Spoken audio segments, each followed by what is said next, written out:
A flotilla of spectator boats and a huge crowd in Marina Lanzarote witnessed the start of the 2023 RORC Transatlantic Race, which is supported by Calero Marinas, the International Maxi Association, and the Yacht Club de France. In glorious conditions, the fleet got away to a clean downwind start, a mile from Marina Lanzarote.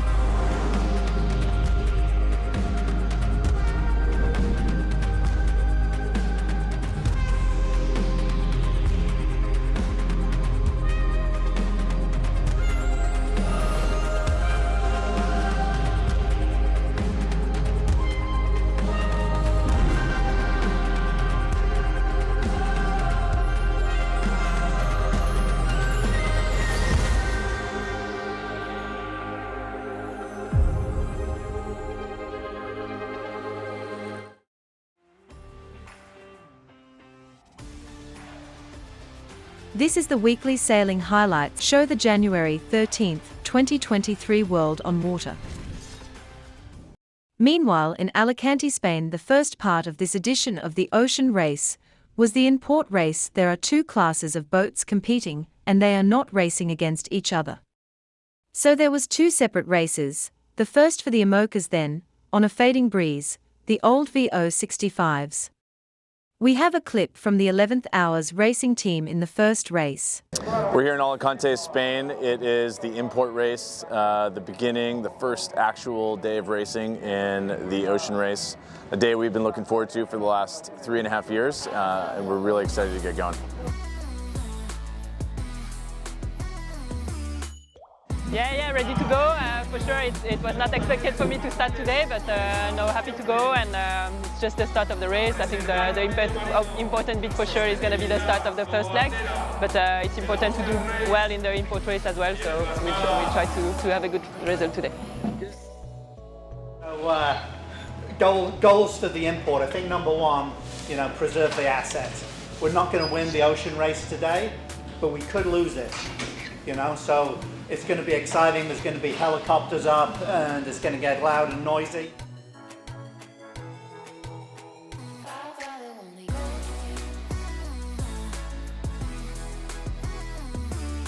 No, it's obviously a shame that Charlie's not here, but thanks to the depth of the squad that we've got, we're in a good place to go out and have a good race today.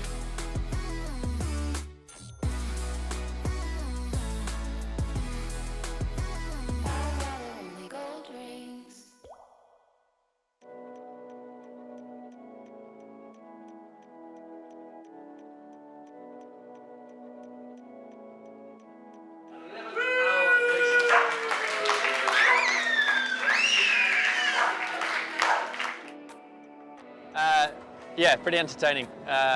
Very fickle up and down breeze for the whole day.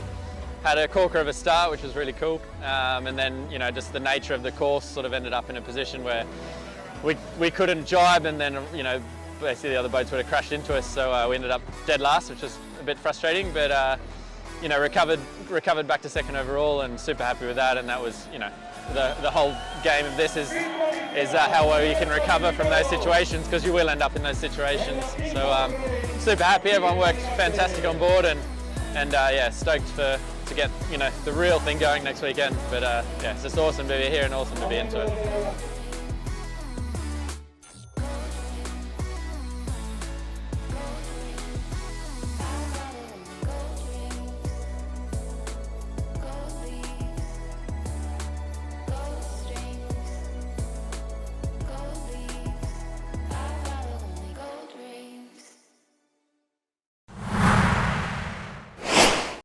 One of the boats fighting for the lead in the transatlantic race is Giovanni Soldini in his Maserati Mod 70 trimaran racing machine. Here is his exit from Lanzarote. Ma direi che sì, per una volta sembra che il percorso della transatlantica sia abbastanza classico, e quindi con un'alta pressione ben stabilita appena nord-ovest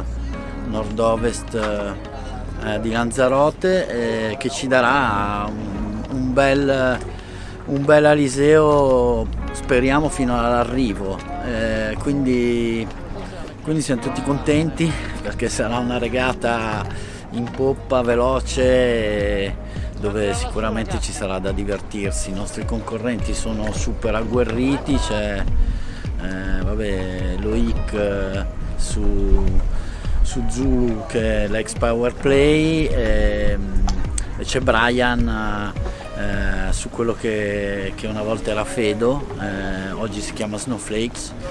Ovviamente sono equipaggi di super professionisti che raramente sbagliano qualche scelta e quindi sarà super combattuta e vedremo la fine. 2 minuti e 30. Da 20 metri perpendicolare. 20 metri dalla linea perpendicolarmente.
In the America's Cup testing arena, Ineos Britannia's T6 boat is now in full action mode in Palma.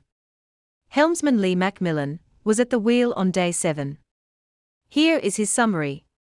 Lee Macmillan, you were on the starboard side helming today out on Palma Bay. It looked like a really good day, bit of a slow start. There was a problem with the mainsail hoist. Yeah, we had a bit of an issue with the main halyard on the first hoist. So we had to send someone up the rig, and it took quite a while to sort it out. We're a bit nervous about losing the day at that point, but the guys did a great job getting it sorted and got it on the lock, and thankfully the wind held off for us. So yeah, it's turned out to be a really nice day. Yeah, lots of foiling, and we'll talk about that in a sec. What were the goals this morning for the team when you went out there? Are you still debugging the boat? A little bit, yeah. It was still, just kind of making sure everything's as it should be. So, still ticking a few of those boxes, but certainly, kind of letting it go a little bit more. As it, not by day, but as the hours go, kind of really, kind of all the shackles are coming off. So, starting to get some good time on the boat, which is nice. I guess it's confidence as well in the systems in the boat as well. You can push a bit harder. Exactly, yeah. Getting confidence in everything, and that it all is working how it should be, and we'll continue just kind of putting it through the gears as the days go by. It's nice to kind of start off the year like that and get the ball fully rolling. Your first time helming, I think, on that boat, is that right? Yes, that's right. It's my first day with sails up on the boat, so yeah, it's nice to get behind the which way wheel and kind of give it a bit of a push. And how was it? Yeah, it was good. It was the boat felt really nice, and yeah, looking forward to getting some good hours under the belt now that the things are the vessel's starting to work nicely.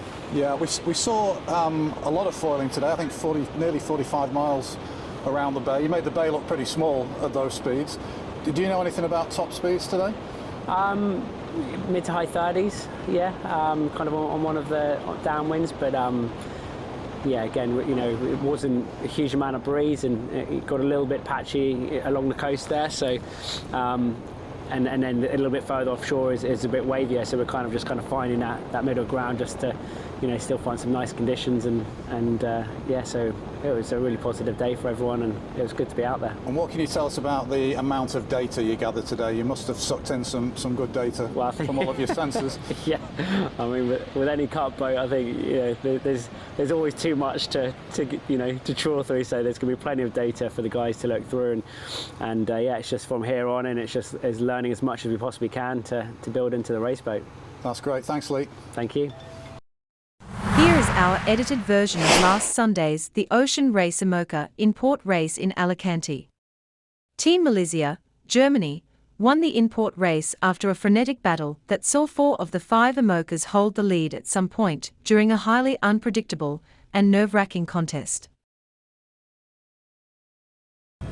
Final approach into the start line here for the 5 IMOCA teams, and right now there is a battle going on between Biotherm and Team Militia. Team Militia being the windward boat, having to keep clear and putting the bow up, and with 15 seconds to go, Biotherm looks set to actually push Team Militia out. In fact, Team Militia keeping themselves up here. The German team, knowing that the rules are not on their side, they're going to have to go in behind, so it looks set to be a great start here for Paul Meyer and Biotherm. The French team coming off really well. 11th hour racing team off the middle of the line to leeward. Guyot Environment Team Europe getting the next best start in 4th place down at the pin, and then Team Holcim PRB at the moment chasing in 5th. The speeds are there. We have got 21 knots on Biotherm right now with Team Holcim PRB, 18.5 knots. They are trying to get over to the windward side of Guyot Environment Team Europe, who are holding them off for the moment. These 2 teams are trying to come in on the leeward side. First turning mark, it's going to be a left-hand turn and then onto a very short downwind leg. And Biotherm had the lead. 11th hour racing team now with that different head sail choice has found their way through, and they found their way through with ease. They are going to be the boat that rounds without having to avoid anybody else and being able to pick that line. A big ease on the head sail to get themselves around. But the battle for 2nd, 3rd and 4th is between Biotherm, Team Holcim PRB and Guyot Environment Team Europe. Now we've got Biotherm putting the bow down. Team Holcim PRB trying to find the right line to get the bow up and going. We were worried that we weren't going to have the breeze to get the best out of these IMOCAs, but the sailors have found it, and potentially we could see some real flying action. The foils for Team Holcim PRB just starting to dig into the water, and they are going to be crucial for this high-powered reach as the boat starts coming up. Is this going to be a chance to get these IMOCAs flying? We can see that they've still got their windward foils out, but the boats are heeling enough so the foil is not dragging the water. So they've made that choice to not waste energy moving a foil up or down. And yeah, we can start to see the bow of Holcim lifting out the water in the top of the keel coming. So that's a really great point of sail. They're not flying too high. They're just optimizing the position of the boat just above the surface of the water. Let's go to the front here, because Team Holcim PRB now finishing off that long reach at the bottom, and you can see both of those foils deployed and in the water, and that's the penalty for keeping them in that ready to go position. Yeah, I think the whole fleet have decided that's the option. I think everyone's got their windward foil out, and Holcim PRB furling up their masthead to go upwind on the J2 for this short upwind leg, which means that the breeze must be nicely above 12 knots for them to use the J2, and I guess taking a little bit of the example at 11 hour sailed so well that first leg on their J2. Well, when we started this upwind leg, it was Team Holcim PRB that was in the lead. Then Guyot Environment Team Europe looked good, but look at this Team Militia. The mark that you can see at the bottom of your picture with the white cube on top, that is where they are heading. And in a few moments, we expect these teams to tack, but as that breeze has shifted, Team Militia were in the best position to get rotated into first place down there. And as we cut to the helicopter, you can see how strong their position is. Team Militia, that bottom right-hand boat with that big bow carrying all that pressure. But look at this, we're seeing boats parking up here. 11th hour racing team To the right-hand side of picture, to leeward of Team Militia, and this should be the high-powered reaching leg, and they're certainly doing some good speeds. I mean, we're seeing 9-10 knots at times, but the angle with that wind shift not quite right for foiling now. Team Militia, I mean, they've got to be in a stronger position. But at the moment, the only thing that's making a difference is the positioning and the breeze. It is hitting Team Militia first, and 11th Hour Racing Team are only getting the leftovers. So we have now concluded lap 1, second lap to go, and we are about halfway down this top reach, back to that first mark for the second time. Just as we pan up on the helicopter shot, in the distance is Team Holcim PRB. They are a long way back. Biotherm at the moment in third place, and this is the view from 11th Hour Racing Team, if indeed you needed any confirmation as to just how tight that battle for second and third is. Let's have a listen in. Yeah, I agree. Yeah. This is going to be a crucial jibe. This could be their last opportunity to attack here. So Biotherm in third place, setting up for a maneuver. Second place, it's 11th Hour Racing Team holding on, and they look set to follow the line of first place Team Militia a little way ahead, who have already jibed and now heading off to the finish. Little intricacies, little differences as the designers and the sailors have decided to follow different ways, but right now for Team Militia, they are coming in to this finish line. We have got about 300 meters to go before Team Militia and their boat Sea Explorer crosses the finish line, taking the top 5 points. They weren't looking the strongest in the early stages of the race, but they found their opportunity to attack and make their way through, and they've been able to hold on to their speed. The big story, Team Militia and their performance in this second lap. This is probably a very good story about calm nerves, working hard, waiting for the opportunity. And as you were saying earlier, Sam, it's not just about boat speed, it's maneuvering and knowing where to be for the breeze. So we've had a little bit of everything today. Some speeds, 20 knots off the line, even some hint at foiling.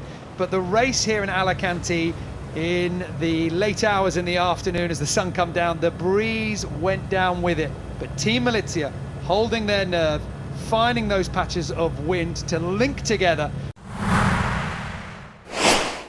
The 2023 Melges 15 Winter Series got underway on January 7th in Jensen Beach, Florida. Hosted by Melges, the two-day event already had a record 70 boats registered. With more than 140 sailors expected, the event marked the largest class event to date. Okay, Alan Jenkinson here from the U.S. Sailing Center of Martin County. We welcome you to the Melges 15 Midwinter Series. This is regatta number 1, and it's a beautiful day, and we're excited for an awesome weekend of racing.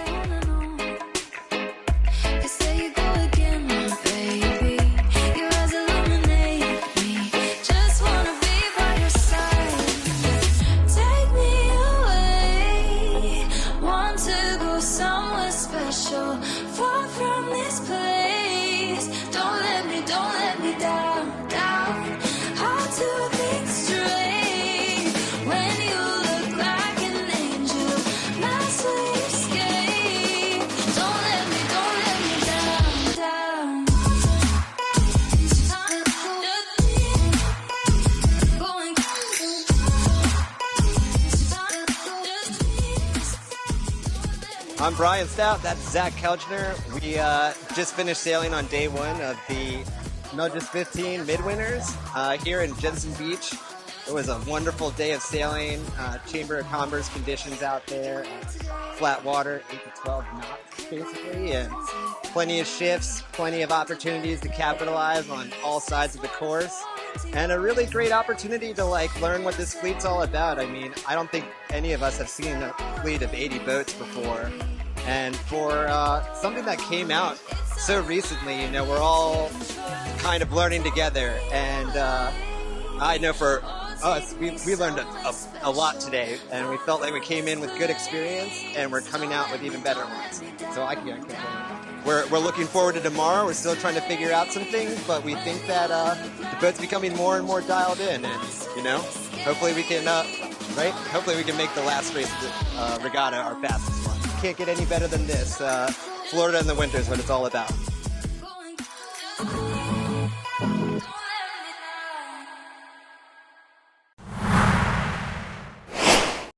In barely a breath of wind, Wind Whisper Racing Team ghosted across the finishing line the VO65 import race Alicante by a comfortable margin.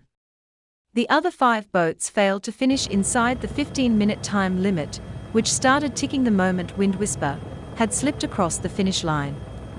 The VO65s are contesting only a small number of legs in the race, as the IMOCAs are going the full way around the world with stops. Racing underway here in Alicante, and a very good start for 4 of our VO65s. No surprise to see Mirpuri Foundation Racing Team in the mix. Viva Mexico, Ambersail 2 and Wind Whisper Racing Team all coming off the line well. And Sam, interesting here, we've got a little bit of a difference in the way these boats are set up.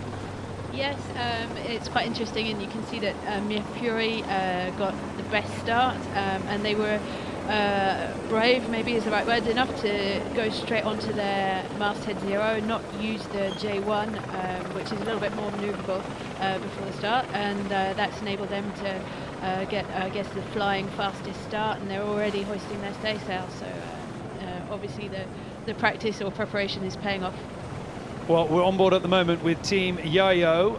Now, this is a boat that right now did not get a very good start. They are to windward of Mirpuri Foundation Racing Team. You can see from the view on board.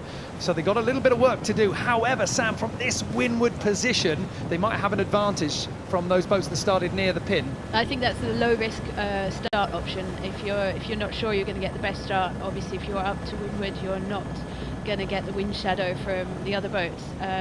And it's obviously quite a long reaching leg to the first mark, and there's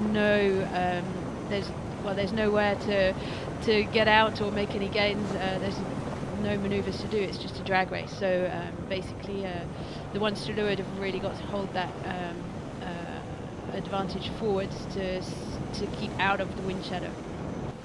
Mark 1 in the import race for the VO65 Sprint Cup, and Wind Whisper Racing Team have held that position that they took from the start line. They have a lead, but it is narrow, and they are under pressure from Mirpuri Foundation Racing Team to windward and Ambersail 2. Approaching that windward mark now, Wind Whisperer Racing Team coming through. They've been able to hold off the Portuguese to windward. Mirpuri Foundation Racing Team will be above. They will have the best breeze, and you can see the Polish team with the red hull just having to pinch to get round the mark, trying to widen their turn. How much of an attacking position that will be for Mirpuri Foundation Racing Team, we will have to see. And a little bit of a moment there, hesitation. They weren't too sure which side to attack. Yeah, and it looks like it's pretty close. The boat's just behind as well. There's obviously some rules involved in getting the inside round the mark. Yayo looks like they made a good gain on that, just that last approach to the mark. And we can see that they haven't changed sails. So in terms of crew work, it's the wind strength has made it their lives easy on board, and they're now doing this downwind leg with the same masthead 0, which makes it a bit simpler for them. Well, look at that. That's the view from Wind Whisperer Racing Team, looking straight up at the direction of where the wind is coming from, and you want that to be a clear view. And unfortunately for them, Mirpuri Foundation Racing Team sitting directly on top of them. Team Yayo as well, but Wind Whisperer Racing Team looks set to have got a nice line on the approach to this bottom mark, Mark 2. Mirpuri Foundation Racing Team looks to be a little bit high here. So as we pull out and just show the geography, I think that the Polish team here in first place, they were vulnerable, but they seem to have played it well. Yeah, I think Axel will be breathing a sigh of relief of his jibe leyline call. Yeah, I don't think Mirpuri really could have done anything better either. They did the best job as an attacking boat. You can hope that maybe you get that little gust that will help you soak down and make them up. So good job by them. Leading off the line, leading round Mark 1, and now for Wind Whisperer Racing Team leading round Mark 2 as well. They have held off a very valiant fight for the lead from Mirpuri Foundation Racing Team, but the Polish team go on to the long bottom reaching leg, still in first place. And this might now be a little bit slow for Mirpuri, because they're going to have to soak down to that mark, and that might increase the lead for Wind Whisperer. You can't really hold them against them, because Wind Whisperer Racing Team did a great job there, and I'm sure Merpuri Foundation, they felt like they could see some weakness in this boat here, but unfortunately, like you said, a good call on that ley line, and you know, the Polish team right now, they're the ones setting the pace tactically. Well, this shot just giving you some idea as to how close we are to Alicante City, right in front of the shoreline. We've got spectator boats out in the water, we've got people in the harbour as well, but for these sailors right now, the only thing that matters is working to hold on to the lead. Mark III now coming into view for Wind Whisperer Racing Team. A left-hand turn going onto that upwind course. We've got the masthead code 0 up at the moment, and there doesn't seem to be any movement to get it away. So now, turning at the bottom, Mark III Wind Whisperer Racing Team. They were leading off the line, leading at every single turn, and now as we go into the final stages of lap 1, their lead has stretched. Well, the breeze was always going to be a big question today, and it is going a little bit lighter, and this is going to be a big headache now for Merpuri Foundation Racing Team. Earlier on in the race, they were vying for first place. That battle seems to be long over. Wind Whisperer Racing Team has already through the finish line of lap 1. They are now on to lap 2, but right now the Portuguese team are under pressure. They are having to pinch to get round Mark IV on their windward hip. Team Yayo is coming in with pace with the masthead code 0, the bigger sail. They can't point as high, but they've got the speed, and you can see the Dutch team bearing down on them all the time. Paolo Merpuri at the back of the boat, trying desperately to keep the boat going. He can steer to the right, pinch higher, but the speed will bleed out of everything, and then he will slip sideways. Right now they look set to have just enough pace to get round this mark, but it's really going to hurt them, and as they go onto this long reach, they are going to have the Dutch on their windward side. Meanwhile, not stuck in the same quagmire is Wind Whisperer Racing Team. They are coming up to Mark 8 at the bottom of the course, but of course that is where the finish line is. We have got the turning mark with the white square, and then just towards the top of your picture, the finishing rib there. They are incredibly close to that line, but Wind Whisperer Racing Team, it might actually take them a little bit of time to get there. And I mean, you've done a lot of racing here, Sam. That finish line is right in front of them, but I bet that they are still nervous.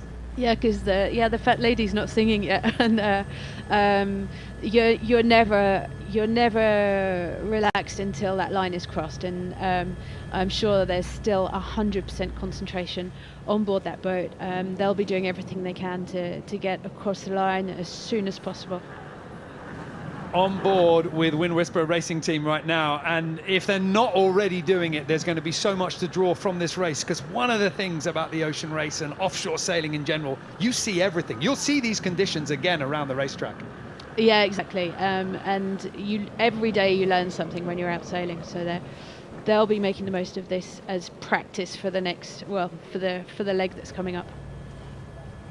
Wind Whisperer Racing Team coming across the finish line. They led off the start line in lap 1. Lap 2 was all about the light airs, but the Polish team managed to hold their nerve, and they claim the maximum 6 points in the first import race for the VO65 Sprint Cup.